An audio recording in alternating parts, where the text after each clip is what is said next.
Lepore, we got to talk about the Leafs struggles in overtime Do we? Oh, because this is getting ridiculous. yeah, I'd So, say so. if you remember, Leafs Nation was on a high back at the end of October. October 20th was the exact date. They faced the Dallas Stars. It went to overtime, and Nick Robertson ripped home the OT winner. A two Yeah. goal night for Nick Robertson.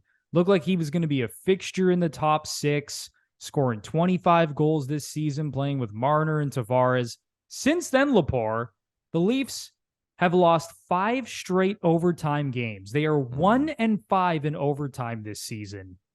Like, what the hell is going on with that? Yeah. I think a lot of it, and this is a cop out, but a lot of it's bad luck because I always tell people like people associate overtime 3-on-3 and the shootout with the teams that have talent should win more than they lose, and that's not like a hot take. It's not like out of the realm of possibilities on how things will break down. But if you look at the end of the season, at the list of like the best teams in overtime, the best teams in the shootout, it's random. Like you'll see the 18th place team in the league be like 7-1 in overtime, or some random 500 team being like 10-2 in the shootout. And then you have really skilled teams all the way at the bottom. I think the thing with the overtime, and especially with regards to the Leafs, is okay, they're losing these games, and a lot of it's luck. But then because you're losing them, now your confidence is down and you're hesitating. Like that overtime against the Islanders was pathetic. Like that was Yeah, absolutely what pathetic. Nylander was doing in overtime, I couldn't Oh my believe my god, eyes. like, terrible. And like Marner, the giveaway, like Tavares gives the puck away on the winner. But one thing, like the point I was making about overtime is, again, back to the whole the skill team should win them. None of the goals, not very many of overtime winners come on possession.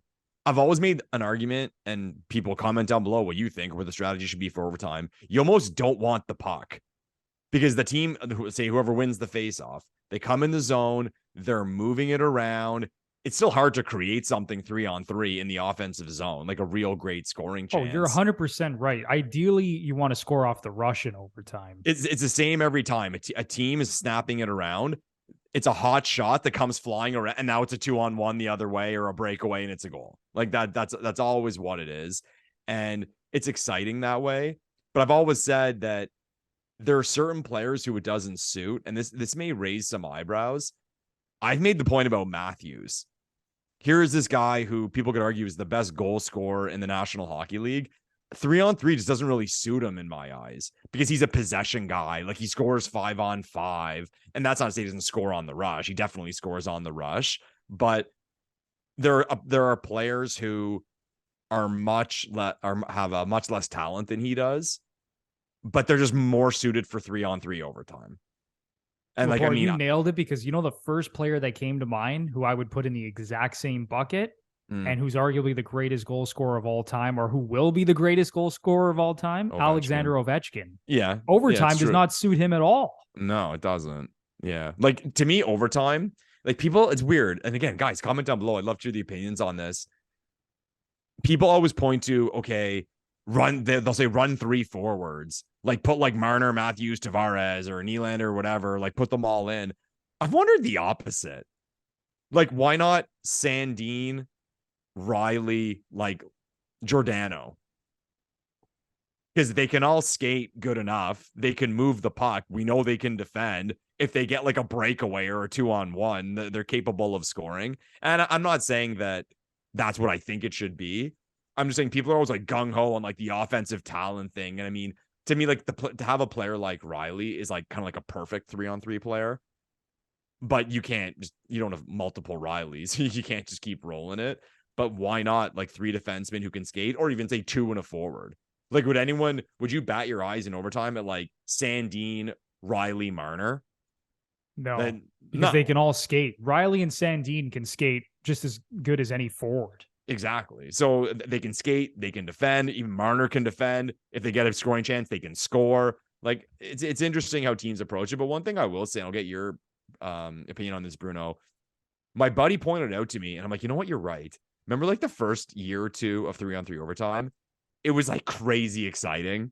like breakaway after breakaway, and it was because these players didn't know what they were doing. Like in this situation, it was just a free for all. Whereas now, I think they've gotten smarter There's and more like they're moving. structure. There's more of a Yeah, game plan coming into it from the coaches and stuff. right. They're not over. I think that's a big thing. People were over committing.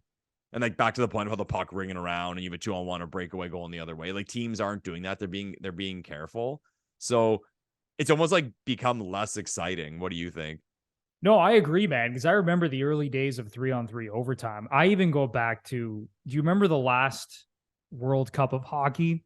Yeah. Team North America. Yeah. I believe Yeah. they played Sweden in overtime. And to this day, I think it is the most entertaining 3-on-3 overtime I've ever seen. Yeah, the And I McKinnon believe goal, right? McKinnon scored the winner He was definitely McKinnon. for Team North America. And it was just like wild. And you see those games now in the NHL from time to time, like nothing that insane. But yeah, now, man, it's all just like, let's play it conservative. I think it's even more like analytics driven as well, the way that they approach 3-on-3 overtime, where, kind of the opposite of what we said. I think a lot of these teams want to get possession right away, but it's like, is that really conducive to scoring? No. Because when you get possession, you're not coming into the zone with speed, really. The other team's already set up. So yeah, it's kind of a weird time right now for 3-on-3.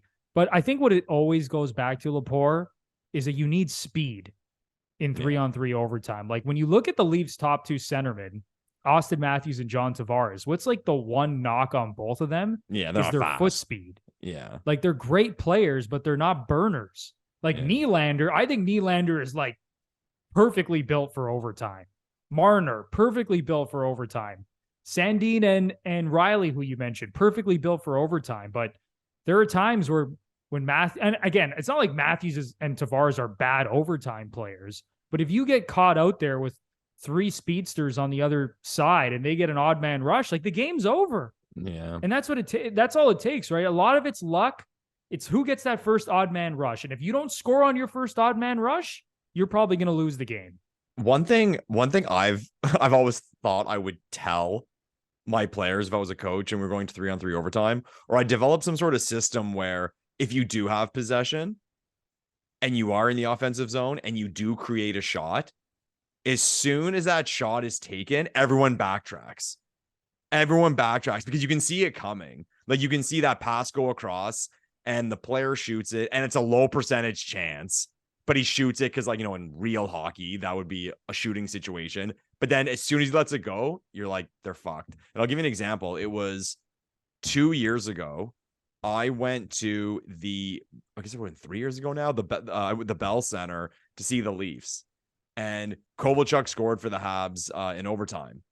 And the Leafs had the puck in the offensive end, and they were moving it around, and someone set up Barry for a one-timer or a quick shot, I don't fully recall. And I literally yelled out loud, "Don't fucking shoot it," because it was a low percentage chance, and it came rimming around. Here comes Montreal, Kovalchuk scores.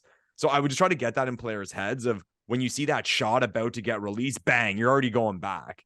Because at the end of the day, if you don't get it, you're screwed. And if it costs you the loss of possession, it's not that big of a deal if you're all properly positioned. Yeah, it's like don't bother trying to get a rebound. It's kind of like in basketball, right? And you see it a lot in basketball. Like guys just don't care about offensive rebounding for the most part. Like you unload a 3-pointer and everyone's already tracking back.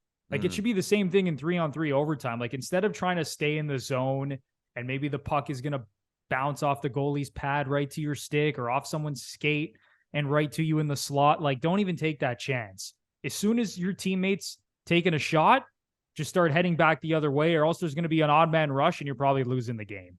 Yeah. It'll be interesting to see, like, if the Leafs change things up or if they just chalk it up to bad luck. Because at the end of the day, too, right? Like, you look back at these games, like the Anaheim one, for example, Marner's got that chance right in front of the net that he was robbed. It's like, man, that goes in, it changes everything, and that's easy to say, but people know the point I'm trying to make.